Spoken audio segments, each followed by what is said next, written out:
Salut tout le monde, j'espère que vous allez bien. Et aujourd'hui, on se retrouve pour la suite du guide LVDS que j'ai posté il y a une semaine. Je sais pas si vous avez vu cette LVDS, allez la voir avant de regarder celle-là, c'est très important, sinon vous n'allez pas comprendre. Il s'était passé une dinguerie, c'est-à-dire qu'il y avait un couple de TikTokers qui sur les réseaux se faisait passer comme très hanin, très bidon, très tout ça, très dans la religion, très droit. Et il s'est avéré que derrière, le mari tabassait sa femme et que tout ce qui était mignon n'était pas mignon en fin de compte quand tu savais un peu les backstage des vidéos, etc.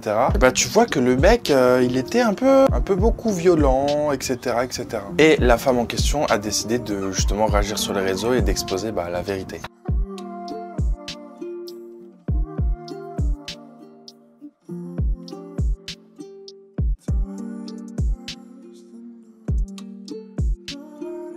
Et suite à cette vidéo, j'ai eu l'agréable surprise d'avoir reçu un petit DM sur Instagram de cette femme. J'ai dit agréable tout simplement parce que habituellement suite à mes LVDS, c'est souvent des insultes que je reçois parce que j'expose les faits et j'expose les personnes problématiques ou des menaces, des trucs enfin bref, tu connais. Est-ce que ça m'a déjà atteint ?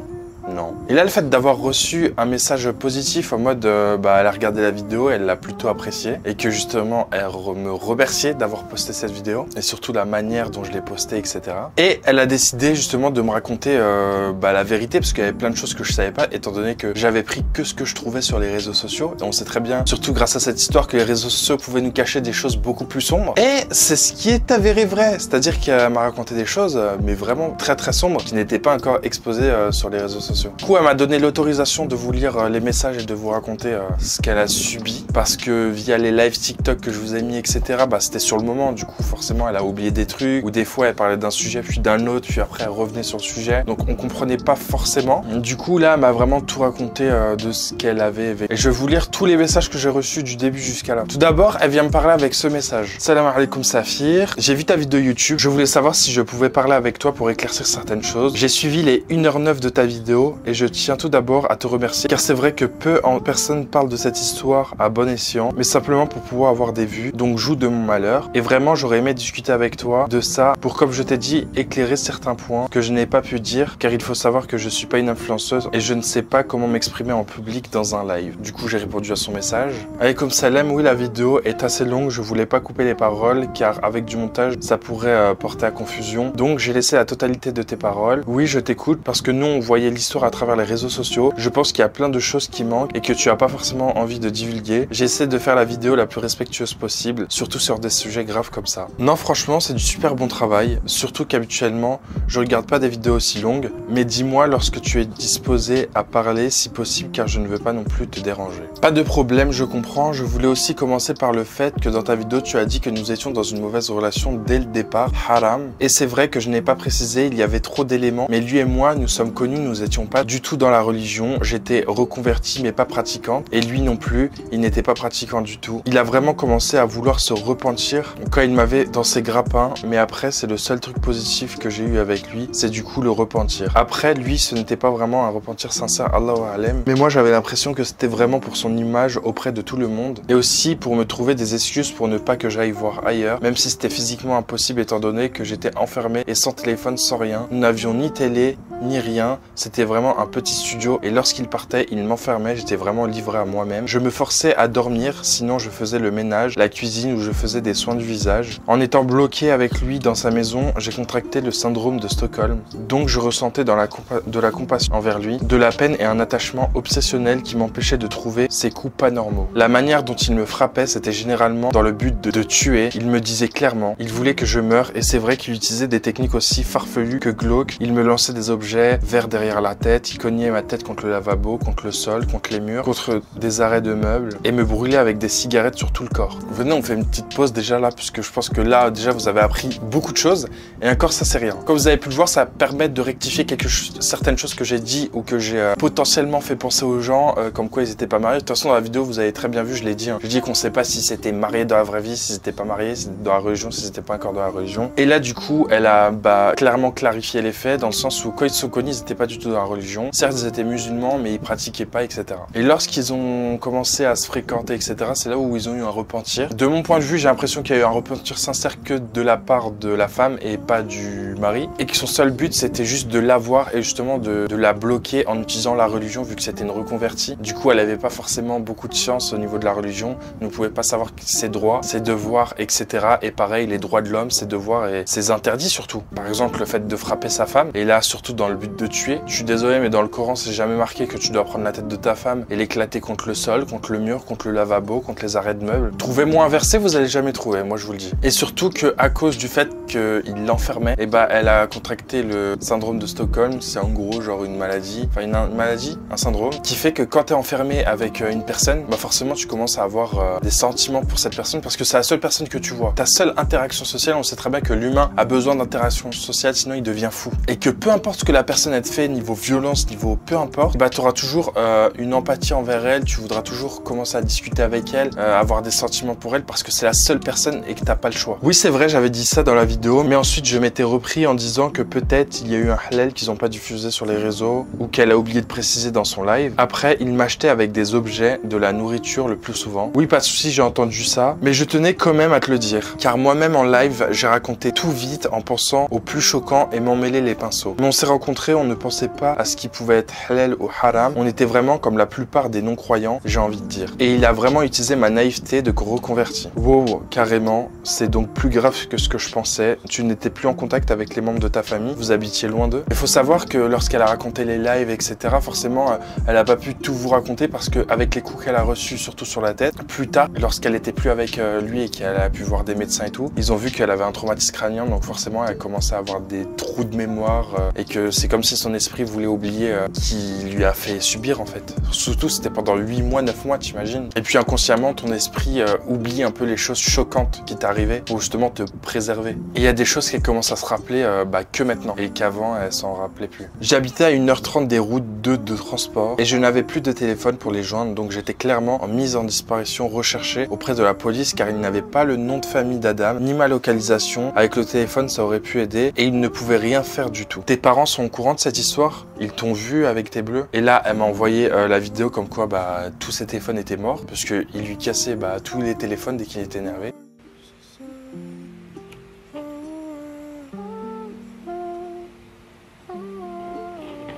On peut voir, c'est pas cassé, ouais, la vitre elle est cassée ou je sais pas, il y a une petite fissure. Là, c'est explosé, tu vois. C'est vraiment qu'il voulait qu'elle ait plus contact avec peu importe qui, tu vois. Ça vous met un peu en image la violence des coups qu'il pouvait avoir envers elle. Ah oui, effectivement, il voulait vraiment qu'il soit plus en contact avec personne. Et actuellement, il est en détention en psychiatrie car des gens sont venus me dire qu'il avait pris de la prison, mais qu'il était en psychiatrie. En fait, j'avais réussi à contacter ma mère via Facebook en regardant le mot de passe qu'il mettait. J'ai vraiment attendu qu'il sorte pour être dessus et j'ai téléchargé Messenger. Ma mère ne m'a pas répondu directement, mais j'ai réussi à lui dire où j'habitais, enfin l'adresse, et je l'ai supplié de ne pas contacter la police, car tout se passait bien avec lui. Un beau jour, il appelle ma mère en se moquant et en disant « Votre fille m'aime trop, vous pouvez appeler la police, elle me dénoncera jamais, même si je lui casse la bouche. » Et il m'a frappé, donc ma mère entendait au téléphone. Elle a appelé directement la police en leur disant de ne pas nous dire qu'ils arrivaient, car au début de notre relation, nous avions fui au moins 5 fois la police, car ils nous prévenaient en masqué de leur arrivée. Et ils ont fait une perquisition et ils l'ont directement mis en GAV. Il est actuellement en détention depuis le 10 mai. Il ressort en juillet, il me semble, qu'il a une réduction de peine pour bonne conduite. Il aura ensuite 21 mois de sursis. Il revient vers moi, obligation de soins et de trouver un travail et aussi des dommages et intérêts à me verser pour mai 2024. Donc vraiment pour vous dire à quel point cette histoire part totalement en cacahuète, ils étaient carrément en fuite. Ils fuyaient la police.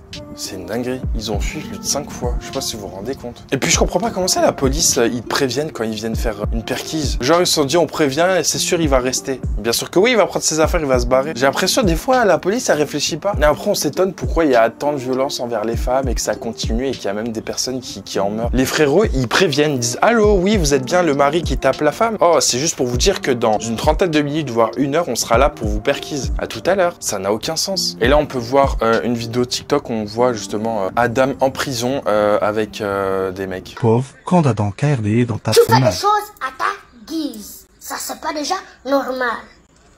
Tu vois les retombées?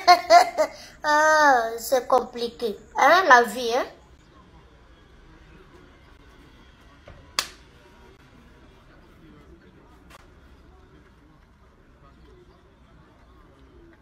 Ah oui, il est vraiment malade. Tes parents étaient au courant de ta relation avec lui et comment ils ont pris ta conversion à l'islam? En fait, déjà, il faut savoir que j'étais pas en contact avec ma famille durant 4 mois entiers. Donc, c'est-à-dire de février à mai. Il m'est arrivé d'avoir contact avec eux au tout début. Et au milieu, c'était vraiment dans le mois, enfin en 4 mois, j'ai dû leur parler vraiment 2 fois à travers le téléphone. Et il avait vraiment tous mes comptes, tous mes réseaux, avec son mot de passe sur son téléphone. Et il se permettait en fait de supprimer mes photos, supprimer mes comptes, insulter mes copines aussi en se faisant passer pour moi. Alors mon père, par rapport à ça, il est laxiste. C'est-à-dire que lui, tant que je suis heureuse, en fait, ça lui va. Mais ma mère, en fait, elle a vu que... Enfin, pour elle, l'image de l'islam, c'est Adam, du coup. Enfin, c'est... Et c'est vrai qu'elle n'était pas très d'accord. Après, j'ai dû imposer quand même mes choix, donc imposer le voile aussi. Mais elle voulait vraiment pas que je me voile, et actuellement encore, c'est compliqué. Enfin, je m'embrouille avec elle des fois, mais au final, elle me laisse le porter. Mais on s'embrouille beaucoup par rapport à ça. Mes parents, ils étaient anéantis. Ils dormaient plus et tout. Ma mère, elle a dit clairement au poste de police que... elle avait peur chaque nuit de dormir et que la police l'appelle pour essayer de reconnaître mon corps, tu vois, genre s'il me tue ou quoi. Franchement, par rapport à la mère, je lui en veux même pas. C'était sûr. C'est à cause des gens comme lui qui salissent l'islam. Et du coup, mais je serais à la place de la mère, bien sûr que j'aurais les mêmes pensées qu'elle. J'aurais pensé que l'islam, c'est une religion de violence, de trucs de fou, tu vois. Surtout quand tu connais rien de cette religion. Ça te donne même pas envie de la connaître. Et tout ça à cause d'un petit con, tu vois. Qui lui-même ne connaît même pas sa propre religion, tu vois. C'est pour ça, si vous voulez vous renseigner sur l'islam, renseignez-vous auprès des bonnes personnes. Ne choisissez pas n'importe qui sur les réseaux ou n'importe qui que vous voyez qui se dit musulman. Parce que lui-même, il n'a pas les connaissances. Vous racontez moi-même, j'ai certaines connaissances, mais je suis pas forcément apte à tout avoir la réponse sur toutes vos questions, tu vois. Allez voir un imam, des personnes qui sont savantes, renseignez-vous auprès de livres, etc., mais sûrement pas auprès de personnes lambda. Et du coup, la mère, forcément, elle aura une image de l'islam hyper négative toute sa vie, parce que forcément, ça traumatise le fait qu'un mec tabasse ta fille nuit et jour, la séquestre, etc.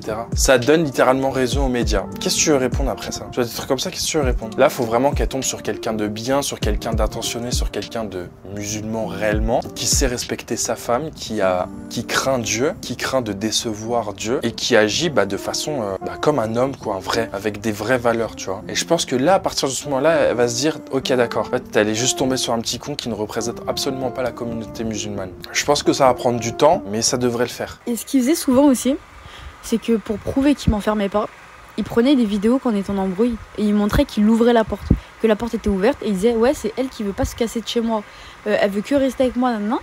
Et dès qu'il arrêtait la vidéo, il l'envoyait à sa mère et à sa sœur et après il refermait la clé et il rigolait. Et il me disait tu vois, tu vas passer pour une folle, genre tout le monde va me croire moi, personne va te croire. Et juste après il continuait à me frapper, il était mort de rire. Je sais que pourtant, il y a du positif. Tu vois, il m'a appris plusieurs prières par cœur. Il m'a appris à prier. Franchement, il m'a appris énormément de choses. Mais au final, ces choses-là, elles sont gâchées par son mauvais comportement. Et c'est ça qu'on retient, en fait. Et le positif, il compte même plus à ce stade-là. Ouais, même le positif, il y en a très peu. Et même dans ce positif, on peut trouver du négatif dans le sens où, faut pas oublier qu'avant, lui, il était pas dans la religion et qu'il s'est repenti très dernièrement et encore repenti, tu vois. On sait pas s'il est sincère ou pas, apparemment non, puisqu'il frappait sa femme. Donc il allait à l'encontre de sa religion. Donc est-ce qu'il lui a réellement appris à prier comme il faut? Est-ce qu'il lui a appris des sourates comme il faut, correctement? La bonne prononciation, etc. Et surtout, la prière, les bons mouvements, ce qu'il faut faire, ce qu'il faut pas faire. La prière pour l'homme et la femme, elle est différente. C'est pour ça que, même si quelqu'un vous apprend, essayez de vous renseigner derrière pour être sûr que la personne ne s'est pas trompée parce qu'on n'est pas parfait, tu vois. On peut se tromper sur des choses et quand on enseigne quelque chose, faut être sûr d'enseigner les bonnes choses. Ah oui, aussi ce qu'il faisait souvent, c'est qu'il posait son téléphone en film, il filmait en vidéo quoi. Et il me disait bon, allez on va tester la qualité du téléphone. En fait, il me frappait sur les vidéos. Donc en fait au tribunal, quand ils ont fouillé son téléphone, ils ont vu énormément de vidéos où il filmait quand il me frappait en fait et qu'il était mort de rire sur les vidéos. Ils ont filmé aussi des vidéos il me filme et il appuie sur tous mes bleus, sur mes cocards et tout, et il est mort de rire. Vraiment, il est mort de rire. Et il me dit, ah là là, quelle tapette, quelle tapette. Ouais, le sadisme de la personne, il filmait quand il battait sa femme. Et il trouvait de l'excitation derrière ça. C'est là où tu te dis, il a réellement des problèmes psychologiques, c'est pas possible. Tu peux pas être humain et faire des choses comme ça. T'appuies sur les bleus, les cocards de ta femme. C'est une dinguerie. Et j'ai marqué comme message, c'est pour ça, faut toujours demander les sources, etc. Surtout quand tu es converti, sinon les gens peuvent te faire croire tout et n'importe quoi. Je sais qu'il frappait sa mère plusieurs fois et que moi j'ai défendu plusieurs fois sa mère, donc je me mettais au travers. Et sa mère, elle a même appelé la police pour son fils. Et au final, le jour du tribunal, sa mère et sa sœur, elles ont monté un dossier contre moi avec toutes les copines de sa sœur qui témoignaient en sa faveur en disant que ça a toujours été un garçon bien. Mais à cette période-là, je pouvais demander à personne. Je pouvais rien faire, je pouvais même pas m'informer toute seule parce que j'avais pas de téléphone, rien du tout. Et j'étais sous emprise et je trouvais ça totalement normal, les coups qu'ils me mettaient, alors que il y avait même pas lieu d'être, tu vois. Des vrais coups en plus, vraiment des coups. Enfin, comme je t'ai dit, il me brûlait avec ses cigarettes. Il me lançait des bouteilles en verre dans le crâne. Il m'a mis un coup de ceinture et le fer de la ceinture, il est rentré dans mon crâne. Ça m'a ouvert le crâne. Des fois, je voulais pas faire de TikTok parce que du coup, j'étais vraiment en traumatisme crânien à ce moment-là, mais jamais je m'étais fait diagnostiquer depuis que, enfin, genre quand j'étais avec lui. Genre vraiment, je me suis fait diagnostiquer dès que je suis rentrée. J'ai vu tous les médecins et tout. Et du coup, ce qui fait que j'avais tout le temps le tournis, j'étais jamais bien, j'avais tout le temps envie de vomir. Et moi, je lui ai dit non, s'il te plaît, j'ai pas envie de faire de TikTok, je suis pas bien. Et il me frappait parce que je voulais pas en faire. Et c'est pareil, il me frappait pour des raisons. Comme j'ai dit sur TikTok, je scrollais. Il y avait des hommes qui apparaissaient, sachant qu'on est sur les réseaux sociaux, donc il y a quand même beaucoup de gens humains, genre que ce soit des hommes ou des femmes. Et dès qu'ils voyaient un homme, ils me frappaient, ils m'insultaient. Ou sinon, moi, il faut savoir que je chantais beaucoup. Vraiment, j'étais une fille qui chantait. Et il fallait que je chante un morceau où c'était un homme qui chantait. Et je me faisais vraiment frapper, mais littéralement en fait. Déjà, je vous avais dit dans la vidéo précédente, je vous ai dit, lui, c'est sûr, il frappe sa mère. Et bah voilà, j'ai eu raison, tu vois. Puis le fait que même pour se renseigner sur sa propre religion, elle pouvait pas. Donc forcément, tu apprends que des erreurs. Surtout venant de sa part, je suis en train de me dire, mais il a dû lui raconter des dingueries qui sont pas du tout dans l'islam, tu vois. En mode, déjà, par rapport au fait de frapper sa femme, il a dû lui dire, non, mais on doit frapper notre femme, etc. Alors que non, tu vois, absolument pas. Il n'y a pas de motif valable pour frapper sa femme. Genre la cogner, la machin, tu vois. Si tu veux, t'as le droit de lui faire ça. Genre, réveille-toi, va faire ta prière, lève-toi, allez on sort. Tu vois, genre ces trucs-là, ça blesse pas la peau, comme vous pouvez le voir, ma peau n'est pas blessée, mon âme n'est pas blessée parce que je suis pas choqué de la violence, tu vois, de ce que c'est. Ça ne m'impacte pas psychologiquement. Ça, c'est autorisé. Plus que ça, c'est pas autorisé, tu vois. Et encore, même pour en arriver jusqu'à là, il y a des conditions. Tu peux pas arriver et tu dis, allez, on sort. Clac, tu vois. Je sais même pas comment c'est possible en tant qu'être humain d'avoir ce genre de comportement. Tu n'as plus contact avec cette famille. Bon, là, je veux pas vous mettre les autres vocaux parce que ça parle tout simplement du fait que, il a... Voilà quoi, qu'il y avait des attouchements, etc. Et que voilà, elle est tout simplement abusée par lui. Et je sais que sa sœur, elle a voulu prendre parole sur le compte de Adam, parce que du coup, elle a son compte. Mais des fois, il m'attachait au lit. Genre, il m'attachait vraiment les mains, les pieds et tout. Et il me frappait, en fait, il se défoulait. Ou sinon, il me touchait, genre, il faisait des attouchements sexuels et tout.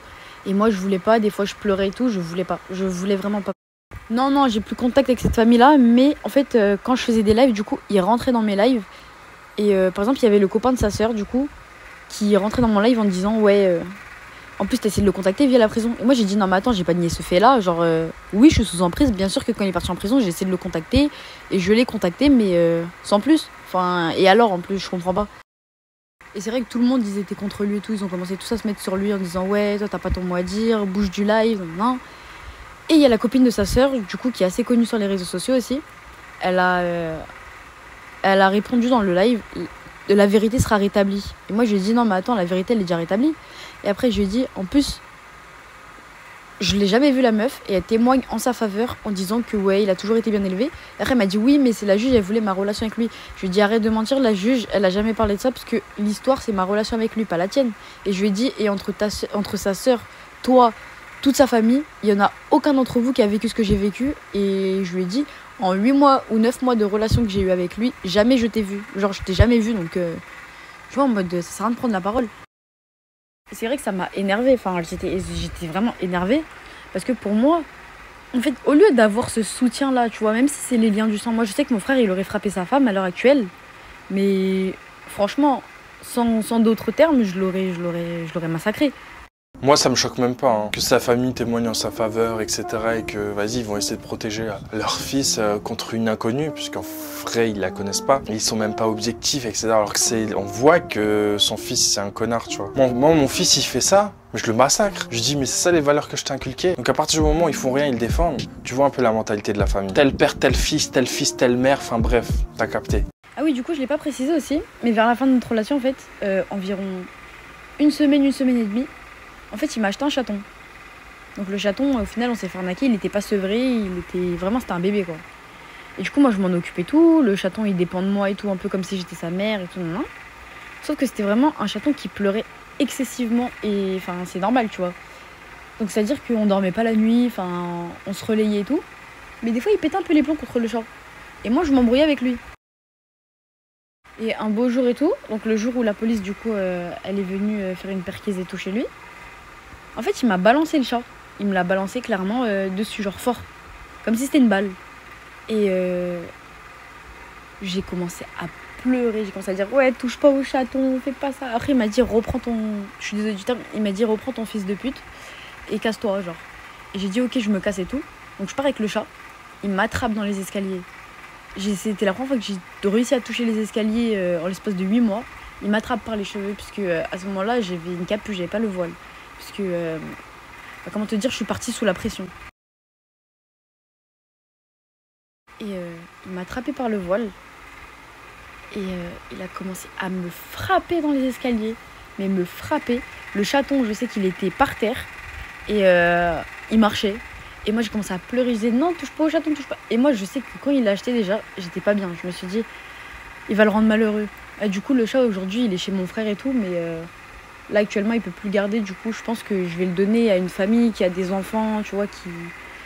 Parce que les chatons, ils ont besoin de ça, tu vois, le fait d'être avec une famille aimante, tu vois. Pas qu'avec une seule personne, parce qu'en vrai, moi, je l'aurais gardé, mais il a pas besoin de ça, genre, il a besoin de s'amuser. Et à l'heure actuelle, je vais te dire, je suis toujours sous emprise. Mais clairement, en fait, il y a des fois où, en mode, je suis contente, je suis soulagée. Déjà, dis-toi, quand je suis rentrée chez moi, avec mes parents, je me sentais tellement soulagée. En fait, j'étais bien. Mais juste après, en fait, je pars dans des extrêmes où je pleure, où je suis pas bien, où je me dis mais qu'est-ce qu'il fait. Et du coup, comme je t'ai dit, via la prison, en fait, je l'ai contacté via le téléphone de son co-détenu. Et on a commencé à parler et tout. Et en gros, au début, c'était tu me manques, je pense à toi, je me sens trop mal sans toi. Tu vois, un peu les trucs comme ça et tout. Et moi, je répondais pas. Et après, il essaie de ressasser un souvenir, donc c'est-à-dire une musique que j'avais inventée pour lui, pour rigoler. Et il a commencé à me ressortir les paroles. Et ça voulait dire clairement ne m'oublie pas, moi je pense à toi. Et du coup, quand il m'a fait ça et tout, quand il a chanté la musique en mode que j'avais inventée, en fait, ça m'a tellement touchée. Je me suis dit, je l'aime et tout. Il me rappelle des bons souvenirs, enfin les seuls bons souvenirs qu'on avait ensemble et tout, parce que du coup, le peu de souvenirs qu'on avait de bien, en fait, il était tellement peu, il était tellement rare que, en fait, c'est les seuls que j'ai retenus et qui m'ont marqué, on va dire. Et du coup, j'ai commencé à craquer et je lui ai dit, je t'aime, tu me manques, je t'attends, nanana. Enfin, tu vois, je l'attends après la prison alors qu'il est pas en prison pour rien, tu vois. Et du coup, bah, juste après, quand il a su qu'il m'avait pour acquise encore actuellement, parce que du coup, sa première question à son co-détenu, c'était est-ce que j'ai pécho des mecs? Genre, il a même pas dit est-ce que ça va et tout. Je sortais de l'hôpital, je lui ai dit, il s'en foutait. Et du coup, comme je te disais, dès qu'il m'a prise pour acquise, où il a vu qu'il y avait les je t'aime et tout, il m'a dit quoi? Il m'a dit en fait, c'est bon, barre-toi, tu m'attends pas après la prison, c'est à cause de toi que je suis en prison. Et après, il m'a supprimé. Et après, une semaine après, en fait, j'ai décidé de prendre parole, puisque déjà, ça me soulagerait. Et en plus de ça, comme je l'ai dit, en fait, ça permet de pas idéaliser certains couples des réseaux sociaux. Enfin, je dis pas tous, parce que comme t'as dit, il y en a où c'est sincère et tout. Mais je veux dire, l'apparence, elle est souvent trompeuse, tu vois. Je dis souvent, puisque c'est vrai que... je sais pas, en tant que musulman, pour moi, on se montre pas sur les réseaux en couple, en se faisant des câlins, des trucs comme ça, tu vois. Alors déjà, l'histoire du chaton, faut savoir que si vous voulez prendre un animal, faut déjà savoir s'en occuper. Donc faites des recherches, etc. Comment s'en occuper, etc. Surtout que ça coûte cher un animal, surtout un chat, etc. Faut l'amener au vétérinaire, donc faut avoir de l'argent, faut avoir tout ça. Bref, tu peux pas prendre un animal comme ça, etc. Et surtout encore pire quand le chat n'est pas sevré. Bref. Et là, le fait que même, bon, de toute façon, c'était sûr, je vais te dire, c'est un homme violent. Il bat sa femme, il bat sa mère. Tu crois l'animal, il va faire quoi avec? Bien sûr qu'il va le battre. Et puis surtout, bah, faut s'en occuper. Et comme tu peux le voir, le chat, vu qu'il est pas sevré, etc. pleure la nuit, faut s'en occuper. Forcément, tu dors pas beaucoup. Bref, c'est comme un bébé. Et si ça te saoule et tu commences à lui donner des patates, des coups, etc. Frérot, ne prends pas d'animal. Je sais pas pourquoi tu l'as pris. Et puis le fait qu'il a pris le chat et qu'il l'a balancé, et surtout, d'une force quand même. On va dire ça, c'est le chat. Il a pris chat. Sa puissance de coup, ça va être ça. Là, le chat, c'est finito. Donc, je sais pas par quel miracle le petit chaton est encore en vie, mais s'il l'a balancé de cette manière, faut le faire alterner. Et après, on peut même pas blâmer la femme du fait qu'elle est partie l'appeler en prison, etc. Faut pas oublier qu'elle est sous emprise. Tu bloques quelqu'un, t'as le truc de Stockholm. Je suis désolé, forcément, la personne, elle te manque, alors tu sais très pertinemment que c'est pas bien ce que tu fais parce qu'elle te tape, elle te frappe. Mais tu sais, t'as cette dépendance affective. C'est comme les enfants avec leurs parents, quand ils sont petits, même si leurs parents, ils leur font vivre la misère, ils vont toujours les aimer parce que c'est leurs parents, c'est papa, maman. Tu vois. Et bref, simplement pour montrer ça et aussi sensibiliser les personnes par rapport à ces sujets-là, parce qu'on n'en parle pas beaucoup. Et je sais que depuis que j'ai parlé et tout, il y a beaucoup de femmes qui ont essayé de parler, qui m'ont dit qu'est-ce que je fais. Bon, après, moi, je les redirige vers la police ou vers des assistances de femmes en danger et tout. Mais je veux dire, au moins, ça leur permet de l'ouvrir, genre. Ça leur permet de parler. Genre d'avoir le courage de parler, parce que la plupart elles ont vraiment peur des représailles de parler ou peur de l'abandon si elles parlent. Enfin tu vois, moi c'était mon cas, genre j'avais hyper peur qu'ils me laissent tomber si je parlais. Et à l'heure d'aujourd'hui, je vais te dire, en fait on m'a appris qu'en prison il s'était fait frapper. Genre parce que ces sujets-là et tout, enfin tu vois en mode... Bref, en prison ils prennent ça au sérieux, les violences envers les femmes, des trucs comme ça. Et je sais qu'on m'a appris qu'il s'est fait frapper et tout. Mais vraiment, genre, on m'a montré des vidéos et tout. Et je sais que j'ai pleuré de ouf. En fait, je me suis dit, mais j'ai pas envie qu'il souffre, j'ai pas envie qu'il soit mal. Genre, je l'aime et tout, j'ai pas envie qu'il soit mal et tout. Et c'est vrai que je me suis dit, vite, qu'est-ce que je fais et tout? Est-ce que je vais le voir en prison alors que je n'ai pas le droit? Enfin, tu vois, en mode, c'est vraiment des sentiments d'emprise. À l'heure actuelle où je te parle aussi, j'ai pas dormi de la nuit. Hein. Enfin, je t'ai envoyé un message à 6h, je crois, mais j'avais pas dormi. Et je me sentais trop mal. Genre, j'avais un mauvais feeling. Surtout que j'ai déjà vu dans cette prison là où il est, qu'il y avait un homme de 19 ans, enfin lui il a 18 ans, mais un homme de 19 ans atteint de troubles psychologiques qui a frappé des femmes. En fait, il a été retrouvé mort en prison. Et bah tu vois, moi je l'ai mis à sa place, tu vois, puisque ça date de l'année dernière. Je me suis dit, mais à tout moment, lui aussi il meurt. En fait, s'il meurt, j'aurais sa mort sur ma conscience, tu vois, et en plus de ça, j'arriverais pas à m'en remettre, puisque actuellement, à l'heure actuelle, je suis encore sous emprise. Je peux pas dire que je l'aime, mais je suis sous emprise en tout cas. Et ça c'est vrai, on n'en parle pas assez et c'est bien qu'on en parle parce que du coup ça donne confiance à certaines personnes justement d'en parler publiquement ou d'en parler à la police ou à des personnes qualifiées. C'est ce que j'ai remarqué parce que si vous allez dans les commentaires de la première vidéo que vous avez faite, vous allez voir les commentaires, j'étais choqué du fait qu'il y a énormément de personnes qui subissent ça ou qui ont subi ça. Ils disaient oui, moi j'ai eu la même chose avec mon mari, oui moi c'était la même chose avec mon père, avec machin, oui moi il s'est passé ça, j'ai dû passer par la police, un truc judiciaire. Enfin bref, j'ai eu des commentaires, ça m'a touché de fou, tu vois. Je savais que c'était quelque chose qui existait, mais le fait qu'il y ait autant de personnes, c'est une dinguerie. Bah, j'espère qu'ils prennent ça au sérieux aussi. J'espère bien qu'en prison, ils prennent ça au sérieux et qu'ils font pas ami avec ce genre de personnes. Parce que sinon, c'est inadmissible. Après, moi, je l'ai dit, il faut que tu te libères de cette emprise, que tu aies de bonnes fréquentations, essaie de tourner la page, sinon ça risque vraiment de te suivre toute ta vie et tu seras que malheureuse. C'est clairement ça, t'as raison, mais le truc aussi, c'est que je trouve que je m'en sors pas mal. Pour une fille qui est atteinte de troubles d'affection, tu vois, en mode de dépendance affective, de syndrome de Stockholm et tout, je trouve que je m'en sors pas mal, puisque actuellement, je te mens pas que j'arrive pas à voir la gravité de ses faits, tu vois. J'arrive pas à voir la gravité de sa violence et tout. J'en parle, mais j'arrive pas à voir. En fait, j'arrive pas à me dire, ouais, c'était violent et tout. En fait, on m'a tellement mis en tête que je méritais ces coups-là, enfin, sa famille en tout cas, m'a tellement mis en tête que c'était normal, que dans l'islam, t'as le droit de frapper la femme. Enfin, tu vois, on m'a matrixé. Qu'en fait, je vois même pas la gravité du truc. Mais au moins, tu vois, le fait d'en parler sur les réseaux sociaux, encore une fois, c'est que je suis prête à tourner la page avec lui. Parce que je sais que si je voulais rester avec lui, jamais j'en aurais parlé sur les réseaux, j'aurais gardé ça pour moi et j'aurais tout fait pour ne pas l'enfoncer, tu vois. C'est pareil, il y a des gens qui me demandent pourquoi j'en parle sur les réseaux sociaux. Alors moi, ce que j'ai expliqué, je l'ai pas expliqué de la bonne manière, enfin quand je parlais et tout. Mais ce que j'expliquais, c'est que le mec, c'est une influence publique. Il a de la notoriété quand même dans la religion sur TikTok. Donc les gens, ils suivent un peu ce qu'il fait et tout. Ils se disent, ah, je veux trop un couple comme ça, non.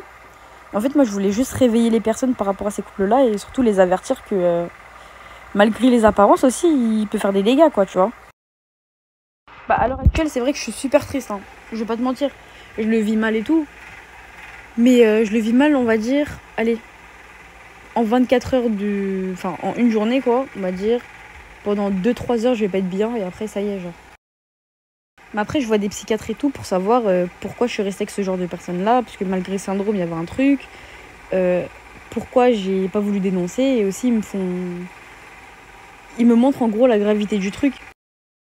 Et du coup, par rapport à ça, moi je lui ai dit oui, l'apparence est trompeuse. Il y a une histoire qui est sortie cette semaine par rapport à Ismaël et Jenna. En gros, c'est un mec pareil qui était grave dans la religion, etc. Et du coup, il s'est marié avec une femme qui était pareille, tu vois, dans la religion et tout. Et il s'est avéré que, en fait, le mec, derrière, il faisait des trucs de fou qui allaient à l'encontre de l'islam et qui n'étaient pas tolérés. Du coup, elle a décidé d'en parler sur les réseaux sociaux. D'ailleurs, je vais vous mettre toutes les vidéos qu'elle a pu faire. Tête dans le mur. La fille, elle a dit que je lui ai donné qu'une dot de 290 €. Vous dire la vérité.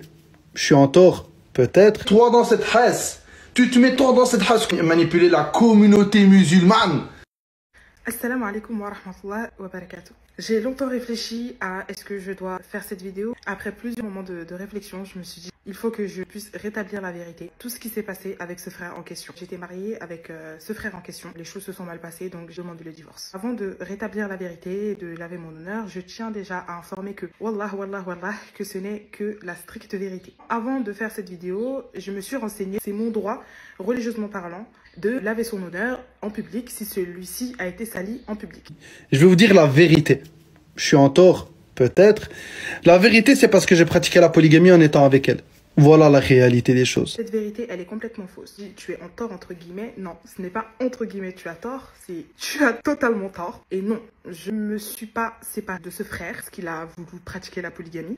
Je me suis séparée parce qu'il a commis l'adultère avec son ex-femme, bien sûr avec les preuves que je vous exposerai. Ça d'avoir des coups de bite de temps en temps. Ben non, c'est pas ce que je voulais. Donc tu veux pas te satisfaire de ça? Non, je veux pas me satisfaire de ça. Tu m'as dit qu'au début tu étais d'accord d'avoir ça. Ben je suis pas d'accord au final parce que je suis pas ta pute de service. Mais ouais, t'as bien être la pute de service. Non, je veux, non, clairement parce que... Pourquoi tu l'as pas dit?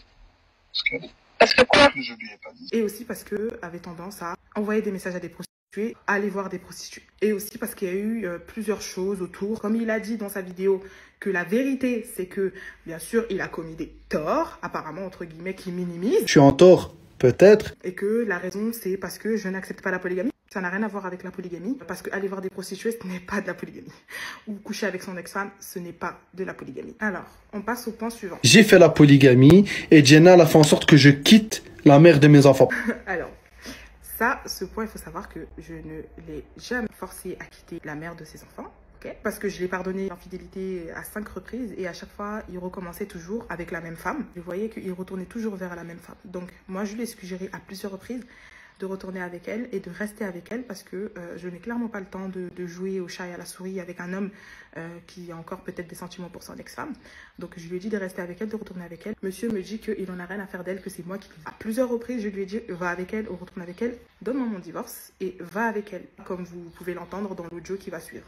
Reste avec elle parce qu'elle est déterre, elle voudra jamais lâcher l'affaire et toi tu voudras jamais mettre des limites entre vous deux, tu vas jamais mettre des limites entre toi et Malika, tu vas toujours te laisser faire, tu vas toujours laisser avoir par ses larmes, par ses trucs, nanana.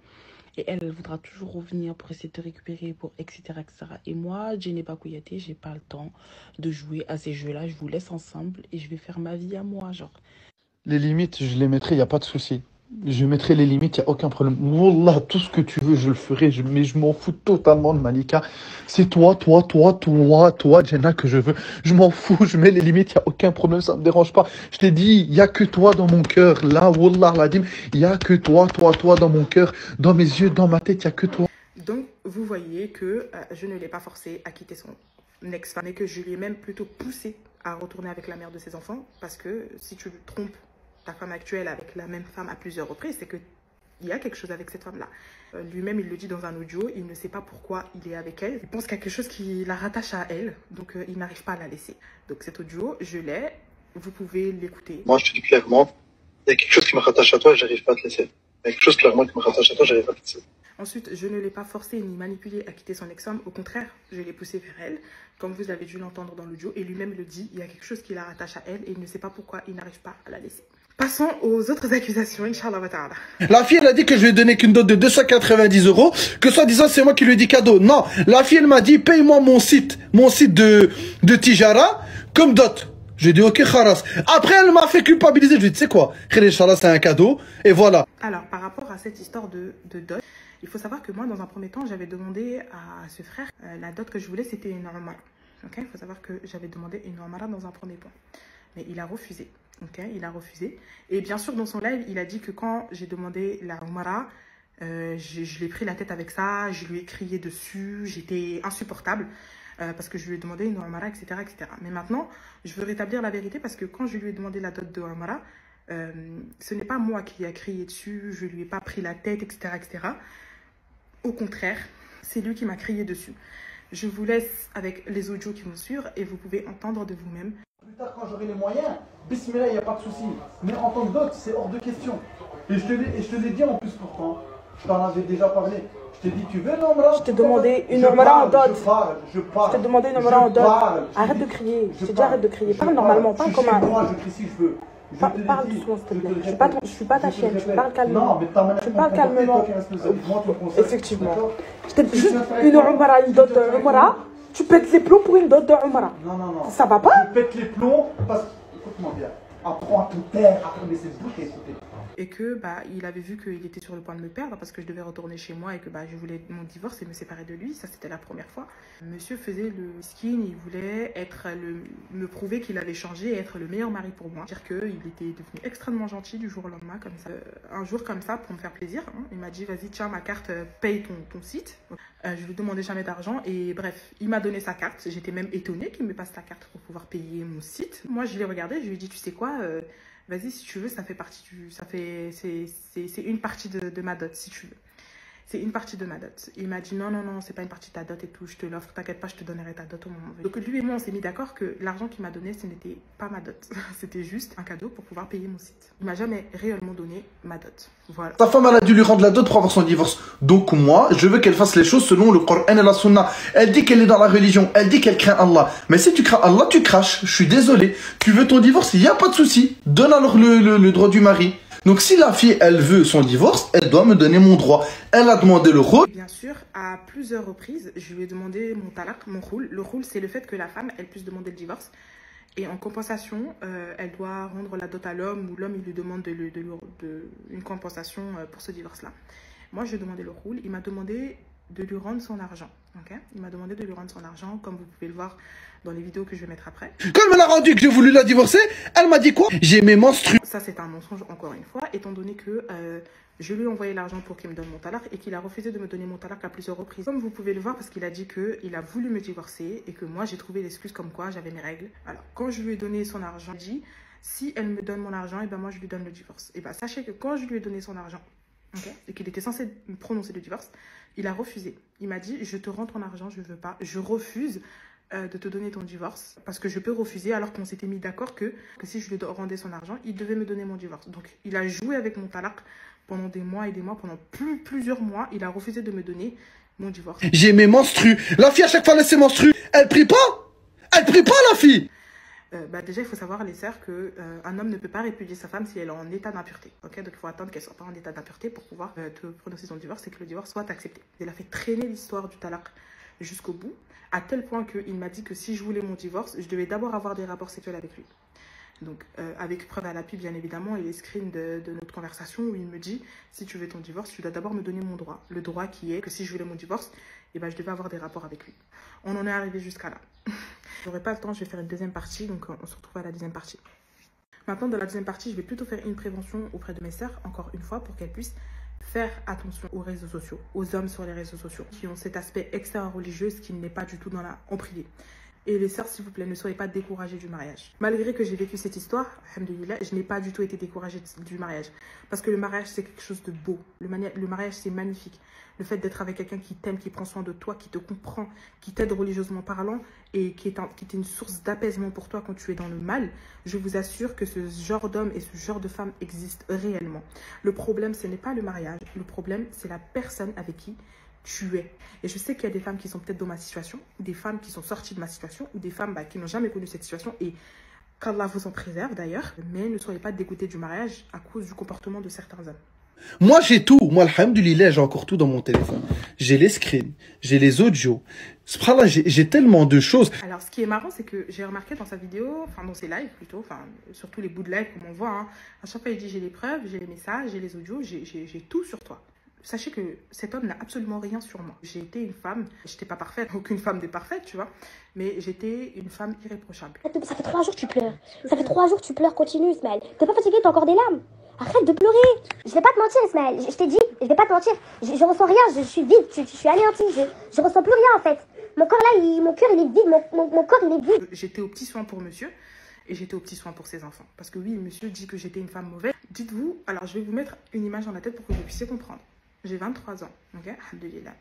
J'ai accepté un homme qui avait 31 ans, 5 enfants, qui avait été divorcé 2 fois, sachant en plus de cela que cet homme a des problèmes de cœur. Je me suis occupée de ses enfants, à tel point que ses enfants voulaient m'appeler maman.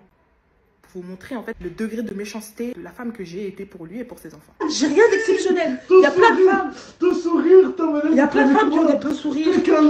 Quand tu faisais manger, ta manière de me regarder. Quand je rentrais, ta manière de m'attendre. Tes messages, ta douceur, tes vidéos, tes gaffes. Tout ça, j'ai l'habitude avec ça. Je t'aime, je veux pas passer de toi. T'as une richesse. J'ai rien du tout. Ta richesse, c'est ton cœur. Arrête de pleurer, c'est bon là. Tu m'énerves. Arrête de pleurer, c'est bon. Je suis désolé. Pleure pas comme ça. Je suis désolé. Je parle là, je m'en veux. Arrête de pleurer comme ça. Voilà, je préfère mourir que de Tu m'as anéanti, tu m'as détruite. Pourquoi je suis dans cet état-là? J'ai confiance en personne là. Pourquoi je suis dans cet état-là? C'est parce que je sais ce que je t'ai fait. Je peux pas forcer Ismaël de rester avec toi. Je peux pas forcer à t'aimer. J'ai plus rien. J'ai trop. J'ai pas. J'ai plus rien à te faire. J'ai plus rien dans le cœur. Tu m'as terminé là. C'est vide. C'est vide en moi. Je suis vidée. Je suis vidée. J'ai plus rien. J'ai même des frères avec qui elle était parlée. Il y a des frères avec qui elle était parlée. Elle était parlée avec Benal. Et cette histoire de, elle a été parlée à des frères. Bon, faut pas dire des frères, il faut dire un frère plutôt, parce que des frères c'est beaucoup quand même. Il faut savoir que quand ce frère est venu me contacter, pendant une semaine d'affilée, j'avais énormément d'hommes qui m'envoyaient des messages en DM et tout. Je ne comprenais pas pourquoi. Et à chaque fois, je lui demandais, est-ce que tu connais ce frère? Parce que je voulais être sûre, parce que je le connais, hein, j'ai vécu avec ce personnage. Il essayait de retourner la situation tellement il a rien à me reprocher, parce que moi je suis pas une adultrice, hein. Je sais pas si ça se dit adultrice, mais vous avez compris, j'ai pas commis l'adultère. J'étais une femme parfaite avec cet homme, vous voyez. Et donc, il a fallu qu'il trouve une excuse contre moi au cas où un jour, toutes ces choses, tout ce que je viens de dire sorte un jour, bah, il puisse dire oui, bah, en fait, elle a parlé avec ce frère, elle m'a trompé avec ce frère, alors que non. Donc, il a envoyé ce frère en question, okay, pour venir me parler, pour essayer de... En fait, pour retourner la situation, tout simplement. Et moi, avant de répondre à ce frère et de parler à ce frère, je lui ai envoyé un message, ok. Je lui ai envoyé un message au jeu où je lui ai dit, écoute, je sais pas à quoi vous jouez, mais je vais rentrer dans votre jeu, ok. Et du coup, bah, d'où pourquoi, bah, le frère, il m'a dit, t'es beau, j'ai dit, toi aussi, t'es beau, mais je ne pensais pas du tout, ok. Parce que je savais que c'était dans un jeu. Sachant plus de cela que ce frère, il m'a dit quoi? Il m'avait dit, oui, c'est qui ton ex-mari? Vous pensez réellement que si moi, je voulais le tromper, hein, avec un autre homme, que je voulais faire je ne sais quoi avec un autre homme, je lui aurais envoyé son compte TikTok? Sachant que c'était quelqu'un qui a, on va dire, un minimum qui était connu, j'aurais pas envoyé le screen de son compte TikTok. J'aurais jamais osé faire ça, vous voyez. Donc je lui dis, c'est lui. Il m'a dit, ah, mais je le connais, lui, il était souvent dans mes lives, etc., etc. Alors que j'avais déjà mené mon enquête avant. Les deux, ils se connaissent très bien. Ok, ils se connaissaient très bien. Donc le but, c'était quoi? C'était qu'on puisse dire, oui, elle a parlé avec cet homme, elle a parlé avec cet homme. Là, la preuve, il a que ça comme excuse. Hein. Elle a été parlée avec Benal. Elle a été parlée avec Benal. Elle a demandé à Benal. Elle est chez Benal.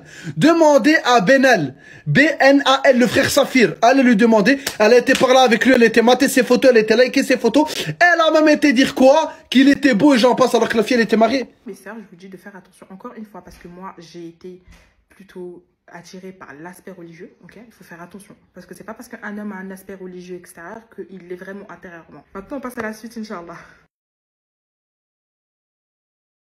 Allah al-Mustan, faites attention à ce genre de charlatan, parce que honnêtement c'est une menteuse invétérée et elle peut montrer ce qu'elle veut. qu'elle montre ce qu'elle veut, j'en ai rien à foutre. Je vous le dis clairement. Moi, je dois laver mon honneur. Maintenant, ici, on voit c'est qui le monteur invétéré plutôt. Là, je viens de prouver à tout le monde que le monteur ici, c'était plutôt toi et pas moi. Je dirais plutôt que c'est toi le charlatan, ok? Faites attention à ce genre de charlatan, mes sœurs, et préservez-vous. Je viens d'expliquer que les dettes dans lesquelles j'étais, c'était à cause d'une tierce personne que je me suis mis dans les dettes, et non à cause du haram. Le fait qu'ils disent qu'il avait des dettes à cause d'une tierce personne, bah, il faisait référence à moi et mon père, parce que tout simplement, monsieur disait qu'il s'était ruiné parce qu'il faisait des allers-retours entre la Belgique et la France. Et je trouve que c'est totalement normal que si tu veux épouser une femme, tu veux demander la main de la fille de quelqu'un, que tu puisses faire des allers-retours. Surtout si tu viens d'un autre pays, c'est à toi de te déplacer pour venir voir la femme. Ce n'est pas à elle de se déplacer pour aller te voir, ce qui est quelque chose de normal. Donc oui, monsieur, épouser une femme, ça coûte de l'argent. Ce n'est pas à cause de mon père ni de moi que tu as été ruiné, mais plutôt à cause des procès à qui tu préférais avoir des rapports sans prétif ou là. Vous avez vu les messages. J'ai pas besoin de rentrer dans plus de détails. Dans la vie, chaque acte a des conséquences. Il faut assumer ses bêtises, tout simplement, et ne pas toujours rejeter la faute sur les autres. Alors moi, il y a un truc que je souhaiterais relever. Ce frère a été marié 3 fois. Moi, je suis la 3e. Il a divorcé 3 fois. Mais à chaque fois, le problème, c'était les femmes, ce n'était pas lui. Il se remet pas en question. Il dit toujours, le problème, c'est la femme. Moi, je parle du principe que tu divorces 2 fois, 3 fois. Il faut commencer à se poser les bonnes questions. Et ne pas toujours rejeter la faute sur les femmes. Elle va le regretter. Elle sait même pas encore à quoi s'attendre. Et dites-lui, hein, il y a une vidéo aussi. Hein. Dites-lui qu'elle se rappelle la vidéo. Dites-lui qu'elle se rappelle la vidéo. La vidéo. Qu'elle se rappelle les vidéos. Dites-lui bien les vidéos. Et là, elle va voir de quoi on parle. Et là, elle va voir. Screen, photo, j'en passe. Là, ça va être le carnage. Elle veut faire la maline, elle veut jouer. Pas de souci, on va jouer à 2. On va jouer à 2. Il n'y a plus de préservation. Il essaie encore une fois de vous manipuler sur un point. Le fait qu'ils disent, dites-lui les vidéos, hein, qu'elle se rappelle des vidéos et des photos, il fait référence à une vidéo en particulier, Hachek, de dire une chose pareille. Il nous a filmé pendant un rapport et il l'a montré à son ex-femme. Ça, déjà, c'est un point que je souhaitais relever. Encore, il le regardait pour lui, je m'en fous parce que c'était mon mari. Mais le fait de l'avoir partagé à son ex-femme, il a montré mon intimité à une autre femme. En fait, le fait qu'ils vous disent les vidéos, il fait référence à ça. Il a essayé à plusieurs reprises de dire, bien sûr, je vais parler avec preuve à l'appui parce que j'ai des messages, hein, des conversations, parce que je ne vais pas les inventer, où il a dit à son ex-femme et à moi-même qu'il n'hésiterait pas à m'afficher en lingerie rouge sur les réseaux sociaux, à tel point que j'aurais honte de sortir dans la rue. Pour vous montrer à quel point il n'a absolument rien à me reprocher, pour que je reste sous silence, pour pas que je parle de ce qu'il m'a fait. C'était des menaces de je partagerai les vidéos et la photo où tu étais en lingerie rouge sur les réseaux sociaux. Comme ça, vous comprenez bien le niveau de la manipulation. Parce que vous pouvez pas comprendre quand je dis les vidéos. Vous pensez que genre c'est des vidéos où je fais des choses avec des hommes, etc. etc. Non, pas du tout. Et il y a un point que je souhaiterais relever aussi, c'est le fait j'ai voulu me suivre plusieurs reprises. Alors, je me suis jamais caché que j'étais quelqu'un de suivi, parce que à plusieurs reprises dans ma vie, j'ai eu des épreuves de la vie qui ont fait que voilà, à un moment donné, t'en as marre, tu veux partir. Moi, quand je me suis mariée, je me suis dit, Inch'Allah, j'ai un mari, ça sera mon partenaire de vie, et c'est quelqu'un sur qui je pourrais compter, quelqu'un qui pourrait m'apaiser après toutes les épreuves que j'ai vécues dans ma vie. Je pourrais avoir quelqu'un qui pourra m'apaiser, être là pour moi, pour qui je serai aussi, qui me donnera de l'amour et qui m'aidera à aller mieux dans ce sens-là. Et en fait, le fait que j'ai été avec lui, ça ne m'a pas aidé à oublier ses pensées. Au contraire, ça les a plus accentuées qu'autre chose. Et donc, oui, sur ce point-là, je ne vais absolument pas mentir. Effectivement, j'ai été quelqu'un qui avait des pensées suicidaires, mais il a oublié aussi de préciser que c'était un homme suicidaire. Il m'a manipulé à plusieurs reprises quand j'ai voulu demander le divorce. Si tu le fais, bah, je me suicide, etc. Je peux pas vivre sans toi, Tchada. Je préfère mourir. Je préfère la mort. Quelle amote la vie, Tchada. J'ai pas envie de souffrir. Tchada, je veux plus. Mon cœur, je t'aime. J'ai pas envie de souffrir. Je suis désolée, mon cœur. Je suis désolée. Je comprends, mon cœur. Je comprends. Tu vas aller, tu vas faire tes ablutions, tu vas faire la douche. Quand tu finis la douche, quand tu vas prier, tu m'envoies un message. J'ai été naïve pendant très très longtemps. Je l'ai pardonné à plusieurs reprises son infidélité. Je l'ai pardonné à plusieurs fois toutes les choses qu'il m'a faites. Parce que dites-vous que là, vous n'avez même pas 10% de ce qui s'est réellement passé entre lui et moi.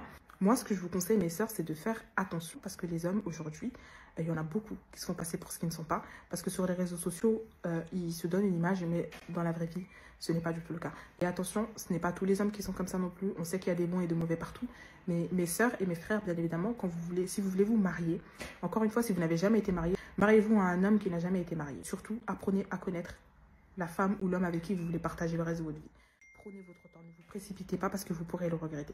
Prenez votre temps à apprendre à connaître la personne, à connaître sa famille. Faites beaucoup de prières de istikhara. Tant que vous avez des doutes, tant qu'il y a un doute dans votre cœur, ne vous mariez pas.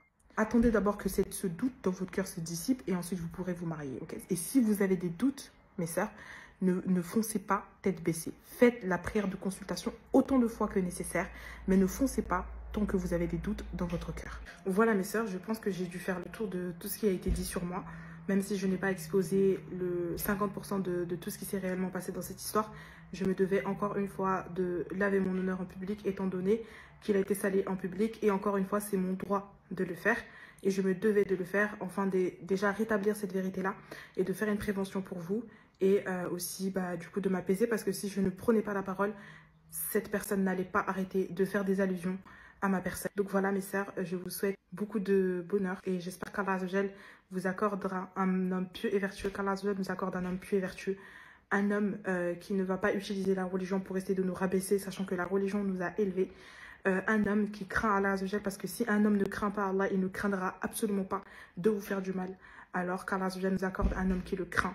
Et une femme, du coup, qui le craint pour nos frères. C'est mieux qu'il fasse sa vie et qu'il me laisse faire la mienne et qu'il demande pardon à Allah. Parce qu'encore une fois, tant que cette personne ne prend pas la parole sur les réseaux sociaux, ça veut dire que tu m'as calomnié en public. Alors tu dois rétablir la vérité en public. Ensuite, me demander pardon en public. Quand on calomnie en public sur une personne, on se doit de rétablir la vérité et de demander pardon à la personne en public. Et ensuite, se repentir pour qu'Allah Azzawajal te pardonne. Parce que le fait de se repentir tout seul dans sa chambre, d'ailleurs, repentir tout seul dans son coin, ça ne servira à rien. Étant donné que ce n'est pas Allah qui t'a fait du mal, mais c'est plutôt à moi que tu l'as fait. Maintenant qu'Allah Azzawajal nous réforme, je pense que j'ai fait le tour. Assalamu alaikum wa rahmatullahi wa barakatuh. Comme vous pouvez le voir, c'est quelque chose d'assez grave. Je sais qu'actuellement, franchement, je le vis mal par rapport à lui, parce qu'il me manque, l'habitude, tu vois, le fait de plus dormir avec lui, le fait de plus le voir, de plus rigoler, surtout que des fois, je tombe sur des vidéos avec lui où on est mort de rire, tu vois, parce que malgré le négatif, même si le négatif, c'est celui qui compte le plus, je sais qu'il y a des moments où je rigolais avec lui, où j'étais heureuse après lui, c'était un peu, ça faisait partie de son stratagème, tu vois. Oui, Diana, c'est ma copine et tout, du coup je parle avec elle, et depuis que j'ai parlé, en fait, elle a voulu prendre la parole. Elle m'a dit merci d'avoir parlé, ma soeur, maintenant... C'est vrai que moi, encore une fois, j'aurais aimé faire une dernière vidéo où vraiment j'explique ces violences, sans le dénoncer ou quoi que ce soit. Hein. Juste j'explique ce qu'un humain est capable de faire à une personne, et montrer aussi les violences, tu vois, que j'ai subies. Juste pour que, tu vois, déjà, parce qu'il y a des gens qui ont suivi, on va dire, l'histoire. Et c'est vrai que je me suis mal exprimée et tout, et c'est vrai que j'aimerais bien montrer la gravité du truc et qu'on puisse me réveiller par rapport à ça. Et du coup, pareil, je lui ai envoyé des vidéos comme quoi la femme, tu dois pas la frapper, tu vois. Surtout la frapper comme elle a pu recevoir. D'un bon oeil. Mais quand il y a une personne qui vient et qui vous dit « Mon mari me bat et il ne cesse de me battre, mais j'ai peur de divorcer. Est-ce que je suis dans mon droit ?» Comment ça se pose la question, ton mari te bat. Ça se pose la question de savoir si tu es dans ton droit de divorcer ou pas. Ton mari te frappe. Cet homme-là qui peut-être pourra prétendre que non, c'est pas quelque chose de grave, tu l'accepterais pour ta fille. Kamatadine ou Toudem, comme tu fais, on te fera. Il frappe son épouse et pour lui c'est naturel. Et comme je le dis souvent, ça peut être aussi du côté des femmes, il y a des femmes qui frappent leur époux. Mais en général, c'est le cas inverse. Il frappe son époux et pour lui ce n'est pas grave. T'accepterais, comme tu as fait, on te fera. T'accepteras demain qu'un homme vienne se marier avec ta fille et frappe ta fille? T'acceptes ton comportement avec ton épouse. Est-ce que pour toi, c'est le comportement que tu aimerais voir à travers les faits et gestes de ton futur beau-fils vis-à-vis de ta propre fille? Si oui, continue. Sinon, et la réponse est claire, ça sera non. L'homme a-t-il le droit de frapper sa femme en islam? Ceux parmi les hommes qui ne sont pas des hommes, qui va lever la main contre son épouse, au point où il va la blesser, au point où il va lui laisser des traces physiques. Et ne pensez pas qu'à aucun moment notre religion n'appelle à cela. Ça n'existe pas, ça, dans notre dîme. Le fameux verset que vous entendez, il ne dit pas de frapper. Il dit de corriger comme on corrige un enfant à vertu pédagogique. Et ça, on pourrait encore en parler sur la raison de cela et la sagesse qu'il y a derrière cela. Mais à aucun moment, il n'était autorisé de lever la main dans le sens que ça constitue contre ton épouse. Et ça fait partie des choses qui détruisent les familles. Tu blesses ton épouse, tu la violentes, tu lui laisses des traces desquelles elle essaye de se cacher à l'extérieur alors que normalement ça devrait être l'inverse. Elle devrait trouver auprès de toi le repos Elle devrait trouver auprès de toi la protection, elle devrait trouver auprès de toi l'apaisement. Et voilà qu'elle a auprès d'elle un criminel, aux côtés de qui elle ne se sent ni apaisée ni en sécurité, et qui est avec elle dans son foyer. Ouais, c'est ce que je vous ai expliqué, c'est vraiment genre tapoter, tu vois, en mode... c'est comme si tu faisais ça à une personne pour la réveiller au forêt, oh, écoute-moi, enfin tu vois, c'est ça quoi. Tu vois, moi j'avais entendu des histoires et tout, quand du coup en tant que reconverti et tout, et quand pareil, quand il me frappait et tout, et que sa famille trouvait cette justification-là, je disais que non, l'homme a le droit de frapper sa femme. Je donne un exemple, si sa femme ne se lève pas à l'heure de la prière du matin, enfin l'homme peut la frapper entre guillemets, prendre un siwak et lui tapoter dessus, tu vois. Genre c'est pas frapper jusqu'à faire un traumatisme crânien. Sa famille, elle manquait clairement de solidarité féminine et ça m'a fait pleurer. Enfin, tu vois, en mode, je sais que nous étions partis à Montpellier et tout, donc contre mon gré, parce qu'au départ, il voulait m'acheter un iPhone 12 avec tous les téléphones qu'il m'a cassés. Et moi, en fait, je me suis dit, s'il m'achète un iPhone, mais ça va être la fin de ma vie, parce que du coup, je vais dépendre encore plus de lui. Il va vouloir me le confisquer ou me le casser toutes les 2 secondes ou me le reprocher. Il va me dire, ouais, je t'ai acheté ça, donc tu m'obéis. Du coup, j'ai annulé la commande. Donc on s'est embrouillé, il était 22h et au final il me sort quoi, 1 heure après il me dit bon prépare ta valise, à 5h on bouge. Donc au final bon bah j'ai dû m'exécuter, on est parti à Montpellier. Et pendant une journée, en fait vraiment de 11h à 22h on s'est disputé, on n'est pas sorti parce que du coup j'avais mis du mascara, seulement du mascara, tu vois. J'avais mis vraiment un tout petit peu, ça se voyait à peine, ça se voyait même pas, tu vois, ça embellissait même pas mon regard ou quoi que ce soit. C'était vraiment juste pour recourber mes cils parce qu'ils étaient plus clairs que ma couleur normale. Du coup, moi, je voulais mettre un peu de noir et tout. Et il m'a dit quoi? Il a commencé à m'insulter. Il m'a dit, en fait, t'es vraiment une pute, même dans le sud, en fait, tu veux draguer des mecs alors que je sais pas comment je pouvais draguer si j'étais pas dans le sud, sachant que j'étais enfermée. Enfin, il voulait que je drague les cafards de son appartement, il voulait que je fasse quoi? Et c'est vrai qu'il est venu. Il m'a tiré mes vrais cils. Il m'a dit c'est quoi ça? En parlant de mon mascara et tout. Et il m'a arraché des vrais cils. Il m'a dit t'enlèves ça sinon bouge pas. Au final bah, je me suis exécutée, j'ai enlevé. Et il m'a dit tu sais quoi? T'es puni, on sort pas genre. Et il a fait que de me frapper, de m'insulter. C'était horrible. Il me mettait des coups de pied. Il me disait ouais ce soir tu vas dormir par terre. Enfin tu sais des trucs comme ça et tout. Et je me rappelle il avait appelé sa sœur. Il avait demandé l'avis à sa sœur. Et sa sœur qui n'est pas voilée, qui s'habille super moulant, qui part en boîte. Tu vois, je suis pas là pour dénoncer les péchés. Hein. Mais en fait, quand la personne essaie de me faire des rappels, en fait, il faut que cette personne-là, elle les suive également, tu vois. Et sa sœur, elle les suivait pas du tout. Et du coup, bah, c'est là où je vais commencer à lui dire si je pourrais faire une update et tout. Ça te dérangerait que je fasse une update à l'histoire sur ma chaîne YouTube par rapport à ce que tu me dis et que tu sélectionnes ce que tu veux que je dise ou non? Du coup, elle m'a dit pas de souci et de toute façon, je pense faire aussi une vidéo où j'explique tout ce qu'il m'a fait en détail, pas trop de détails, mais je pense que ça peut ouvrir les yeux à certaines personnes. Pas de souci, c'est super gentil de ta part en tout cas, merci beaucoup. Et juste là, en fait, tu vois, toute la relation où j'étais avec lui et les violences et tout, ça a duré 8 mois. Donc ça veut dire, j'ai pas en tête tous les éléments, mais je sais que il y a eu énormément de choses. Enfin, je sais que, par exemple, je dormais chez sa mère et tout, et je voulais appeler sa mère à l'aide et tout, parce qu'il me frappait. Et il a commencé à m'attraper avec ses jambes, à m'agripper et à mettre sa main sur ma bouche et sur mon nez, donc je pouvais pas crier, je pouvais pas respirer. Et je sais qu'il le faisait souvent ça, tu vois. Mais ça, par exemple, cet élément-là, je m'en suis rappelé il y a genre, il y a 1 semaine, même pas. Et c'est vrai qu'en plus, genre j'ai eu des troubles de la mémoire à cause du traumatisme crânien. En fait, j'ai des problèmes de mémoire maintenant. Et surtout, en fait, j'ai l'impression que comme c'était une expérience traumatisante, en fait, j'ai oublié plein d'éléments. Mais c'est vrai que là, ce que je t'ai raconté, c'est vraiment 40%. Là, tout ce que je t'ai raconté, c'est vraiment 40% de toutes les violences que j'ai subies de sa part. Genre vraiment, il y en a énormément. Énormément, mais je saurais pas les énumérer comme ça. En fait, il faut vraiment que je me pose, que je réfléchisse. Mais je sais qu'il y a énormément de choses qu'il m'a faites, genre du sadisme et tout. En mode même, il voulait sauter par la fenêtre. Enfin, tu vois, il me menaçait un peu de se suicider. Parce que apparemment je l'aimais pas. Parce que du coup, il m'avait frappé et que après je voulais plus lui parler, ce qui est normal. Et il a commencé à dire ouais, bah j'ai sauté par la fenêtre. En fait, il y a trop d'éléments en fait que j'ai oublié et tout. Et comme je t'ai dit, il faut vraiment que je réfléchisse et tout. Parce que même si je veux faire une vidéo, tu vois, moi je suis pas pro vidéo. Toi, je sais que t'es pro vidéo, mais par exemple, je sais même pas comment faire, tu vois, pour faire une vidéo où je m'exprime par rapport à ça. Et là, elle m'a envoyé la vidéo, elle m'a dit, sur cette vidéo, par exemple, j'étais en train de pleurer parce qu'il m'avait frappé. On avait recommencé 3 fois la séquence. Et maintenant, je vais vous mettre les vidéos qu'elle a postées sur TikTok, parce qu'il y a des choses qu'elle a rajoutées, qu'elle avait oubliées, qu'elle avait machin. Bref, elle a vraiment raconté, bien structuré.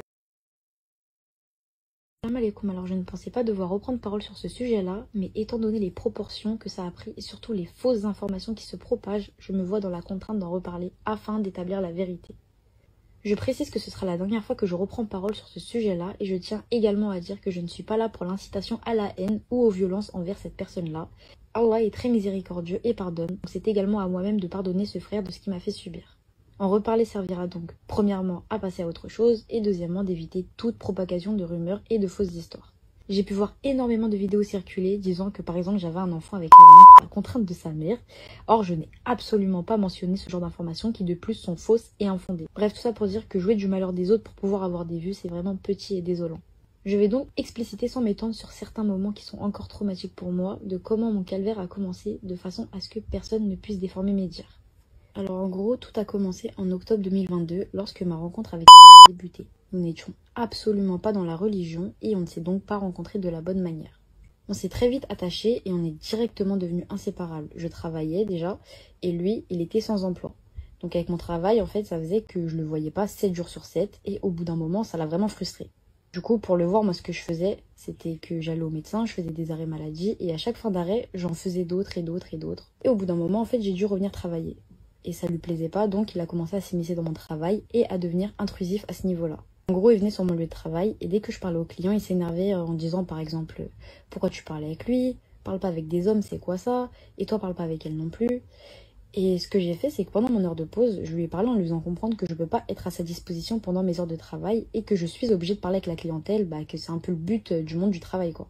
Avec ça, en fait, je pensais qu'il avait compris, mais malgré ça, je le voyais me surveiller pendant que j'étais en train de bosser et je recevais des notifications de sa part sur mon téléphone où il me disait clairement d'arrêter de parler aux clients, sinon il s'énerverait. Arrivé en fin de cette journée de travail, du coup, je décide de le rejoindre pour qu'on aille manger et il m'a fait comprendre que si je voulais rester avec lui, il faudrait que j'arrête ce travail sous prétexte que j'ai trop de clients et de collègues hommes et que si il me dit ça, en fait, c'est vraiment pas par pure jalousie, mais pour me protéger des prédateurs car en tant que femme, en fait, je me rends pas compte des pensées malsaines qu'ils ont envers moi. Donc du coup, voilà comment ces premières manipulations ont débuté. Du coup, suite à ça, en fait, j'ai arrêté mon travail. Après ça, on était devenus inséparables. Il devenait intrusif de plus en plus dans ma vie. C'est-à-dire que quand j'étais en famille, il m'appelait, je répondais, mais aussi je voulais rester avec eux, quoi. Du coup, je lui ai fait part de mon ressenti à ce moment-là en lui disant que, ouais, on se voit déjà tous les jours, s'appeler chaque jour, chaque nuit et même pour dormir, enfin, c'est trop, c'est pas nécessaire. En fait, il s'est braqué, il s'est énervé, il me faisait des crises de jalousie et il me demandait des photos en direct ou des appels FaceTime pour lui prouver que j'étais vraiment accompagnée de ma famille. J'ai exécuté sa demande, j'ai vraiment fait le maximum, en fait, pour qu'il soit rassuré et je me suis montrée vraiment compréhensive et à l'écoute de toutes ses demandes. Bref, le lendemain passe et tout, on se revoit chez sa famille, et j'ai oublié de préciser du coup que j'ai fait la rencontre avec sa mère au bout de 4 jours après notre rencontre.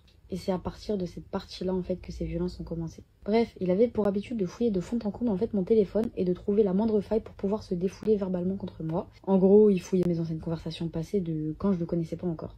Après ça, il faisait que de me les reprocher et du coup, moi je me justifiais en lui expliquant que le passé appartient au passé et que ce qui compte aujourd'hui c'est le présent, quoi. Après que je lui ai dit ça, il m'a clairement insulté, oui t'es une tu me dégoûtes, ceci, cela.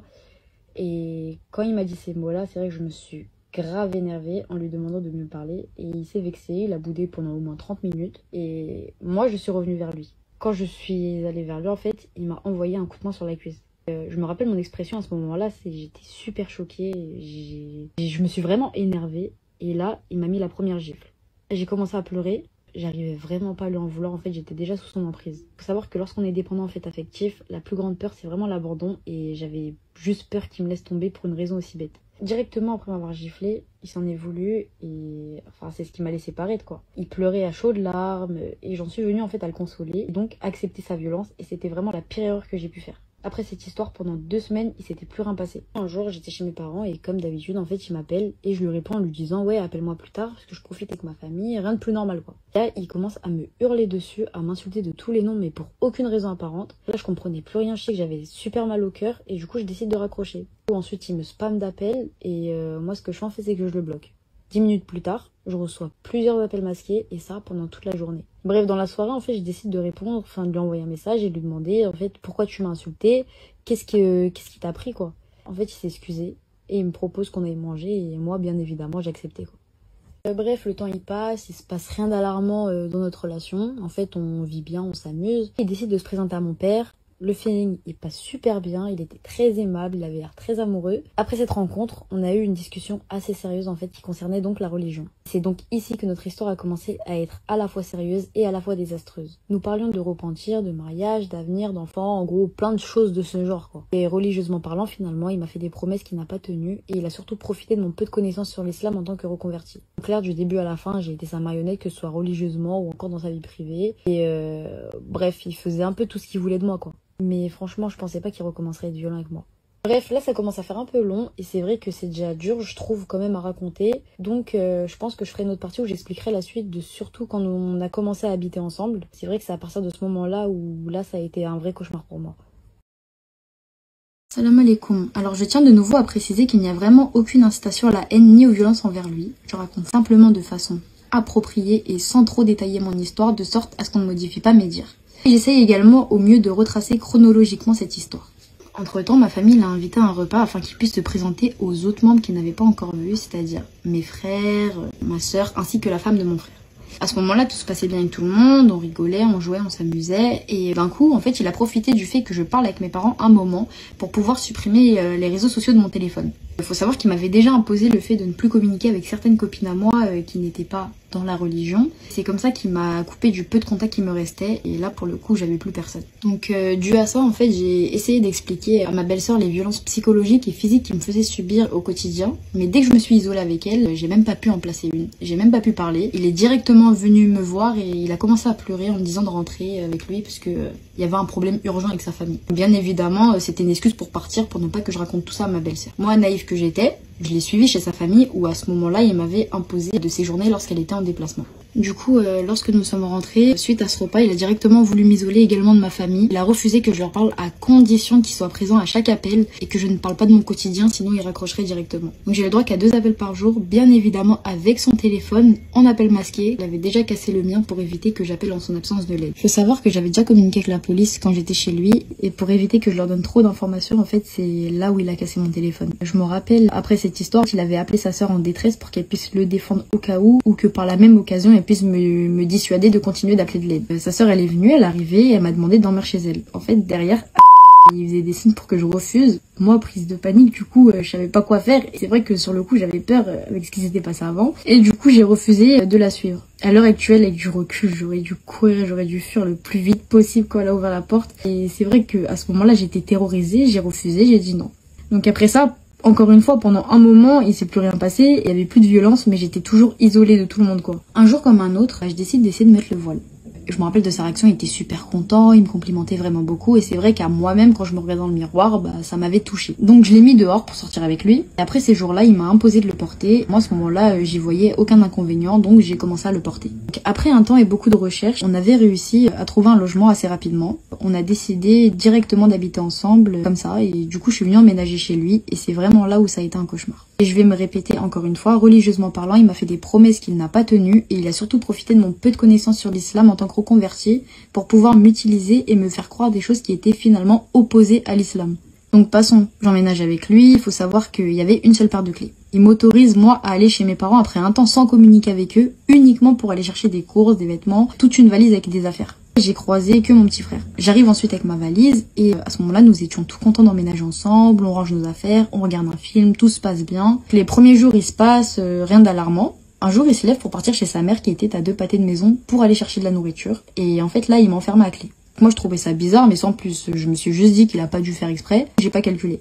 Il rentre au bout de 2 heures et moi, en fait, j'avais passé mon temps à ranger, donc je m'ennuyais pas tant que ça. Le temps, il est passé vite. J'avais pas calculé. Donc là, du coup, il vient me parler. Et il m'explique, en gros, qu'il faut vraiment qu'on gagne de l'argent à 2, puisque du coup, je travaille plus. Je lui explique en retour que moi j'aurais bien aimé retravailler et là il a super mal réagi, il commence à s'en prendre à moi, il commence à me dire t'as envie de revoir des hommes, c'est ça, t'es vraiment une... Bref, j'en passe, il se défoule sur moi. Au bout d'un moment, moi je réagissais plus à ses insultes, donc je m'excuse, je lui dis qu'il a raison, voilà, comme ça, pas d'histoire. Il me dit du coup que si je veux travailler, il faut qu'on trouve un emploi où on est tous les deux ensemble. Et sincèrement, moi ça m'enchantait pas trop, vu comment déjà il avait réagi sur mon lieu de travail. Même, je le voyais déjà tous les jours, ça aurait été étouffant. J'accepte malgré moi pour éviter une dispute. Au final, il me propose une autre solution, du coup, les TikTok. J'accepte et on commence à en faire. Là, je pense que psychologiquement parlant, ça va être le moment le plus dur à raconter. Chaque fois qu'il commençait à se filmer avec moi, il recommençait les prises au moins une dizaine de fois. Il était vraiment jamais satisfait de moi. Il me reprochait mon regard triste, pas du tout amoureux. Et vraiment, entre chaque prise, je me prenais une grosse gifle, des coups de poing sur le visage, dans le ventre, dans le bras.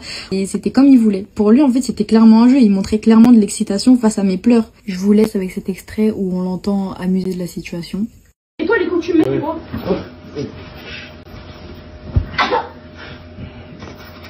Je voulais... Ah mais j'ai eu mal pour ça. Franchement.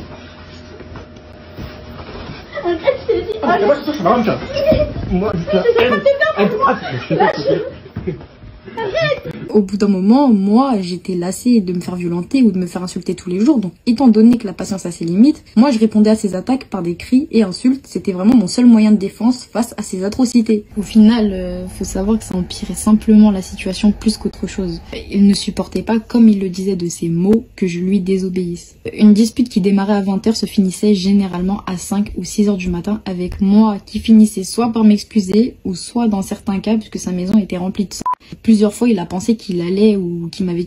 En plus de ça, pour éviter que je fuis du coup de chez lui, il m'enfermait à clé pendant les disputes. De mon côté, pour éviter qu'il me frappe, je m'enfermais dans sa salle de bain. Il essayait de la déverrouiller avec des couteaux, il m'insultait au travers la porte tout en me menaçant. Et dès que je voulais pas ouvrir, il appelait sa mère ainsi que sa sœur à l'aide en leur disant que je voulais pas sortir de chez lui. Il se filmait ensuite montrant que la porte de sa maison était ouverte et que si je le voulais, en fait, je pouvais partir. Bien évidemment, lorsqu'il arrêtait de filmer, il refermait la porte et se moquait de moi en me disant que j'allais passer pour une folle. Quand je voulais sortir, il me menaçait également de me frapper, d'envoyer des vidéos de moi où il me filmait dénudée ou encore de contacter des filles. Et bien évidemment, le calvaire, il était pas du tout terminé. Et voilà, maintenant que vous avez vu tout ce que je vous ai montré, surtout les dernières vidéos, elle n'a pas fini de poster, donc il y a encore une suite. Donc si vous voulez voir les updates et tout, ce sera sur son compte TikTok. Donc allez la suivre si vous souhaitez connaître qu'est-ce qui s'est passé après, etc. En tout cas, cette vidéo est maintenant terminée. J'espère qu'elle vous aura plu, j'espère que vous avez appris un peu plus et j'espère que vous n'allez pas devenir comme ce Adam pour les garçons et pour les filles. Et prenez soin de vous, choisissez bien les personnes que vous fréquentez, c'est super important pour pas finir dans des cas comme ça. Je vous aime, prenez soin de vous, de votre famille. On se retrouve dans quelques jours pour une prochaine vidéo. Clem Touffet.